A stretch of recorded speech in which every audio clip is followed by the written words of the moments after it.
la liberación del hombre que ya se encuentra privado de su libertad hace más de 330 días, sobre todo por su delicada condición de salud.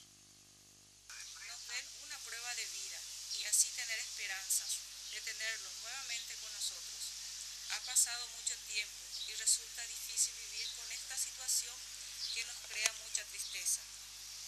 Como ustedes son seres humanos, paraguayos, queremos un Paraguay mejor, próspero, con paz y la unión de todos sus hijos. La familia pidió nuevamente al grupo armado comunicarse con ellos de manera a cumplir con sus exigencias para poder liberar al ganadero. La hija de Urbieta dijo estar preocupada porque su padre es una persona enferma y necesita de medicamentos. No obstante, mantienen la esperanza de que regrese con vida.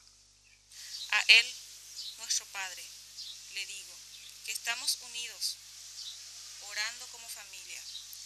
Y si nos oye, queremos que sepa que lo amamos y estamos esperando su retorno. Actualmente son 5 las personas secuestradas. Urbieta es el único que está en manos del ejército del Mariscal López, liderado por Alejandro Ramos.